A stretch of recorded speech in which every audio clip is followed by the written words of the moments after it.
As a cosmetic surgeon मेरे लिए सबसे इंपॉर्टेंट चीज जिस पे मैं ध्यान देता रहा हूँ राइट फ्रॉम द बिगिनिंग कि आपके जो हेयर ट्रांसप्लांट होता है वो ऐसे होना चाहिए कि जो बिल्कुल नेचुरल हो।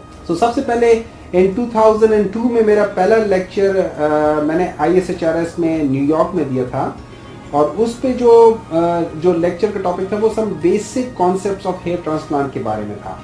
फिर 2003 में मैंने दोबारा एक लेक्चर दिया, वो मुस्टैशेस के रिकंस्ट्रक्शन के बारे में था, जिसमें खास तौर पर जिनके क्लेफ्ट लिप या पैलेट होते हैं उनके ऊपर आप किस तरीके से लगाएं ताकि वो बड़े नेचुरल नजर आए। 2004 में जो मेरा लेक्चर था वो था ये ऑर्लैंडो लाइव सर्जरी वर्कशॉप का मैं इस वक्त एक फैकल्टी मेंबर बन गया था, तो मैं उधर लेक्चर देने के लिए गया था on follicular unit extraction in Asians. एक खास तरीके से बालों की जड़ों को लेना होता है जिसमें आपका स्कार नहीं आता। मेनली हेयर ट्रांसप्लांट की जो एक बात थी वो ये था कि आप एक लीनियर स्कार के जरिए से एक स्किन की स्ट्रिप लेते हैं, लेकिन फॉलिकुलर यूनिट एक्सट्रैक्शन में आप वो स्ट्रिप नहीं लेते, आप एक एक जड़ को अलग अलग उठा रहे होते हैं।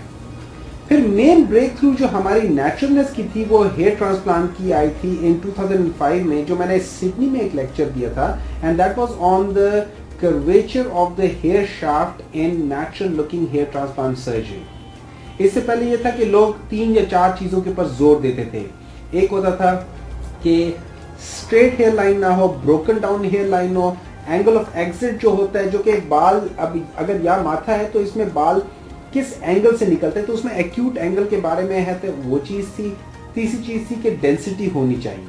ये 3-4 चीजें थी जिस पे लोग स्ट्रेस देते थे, और हमने 5वीं चीज जो बीच में ऐड की थी वो था curvature of the hair shaft. हर बाल की अपने कर्वेचर होता है, तो उसको किस एंगल से आप लगाएंगे उस एंगल से एक सॉफ्टनेस क्रिएट करेगा और एक नेचुरलनेस क्रिएट करेगा। उसको डॉक्टर एप्स्टीन जो न्यूयॉर्क में होते हैं और बहुत मशहूर डॉक्टर है, उन्होंने अपने वेब पेज पे उस लेक्चर का रेफरेंस दिया हुआ है, और उनके अल्फाज है कि डॉक्टर मोमन्स attention on curvature of the hair shaft has brought a refinedness in hair transplant surgery।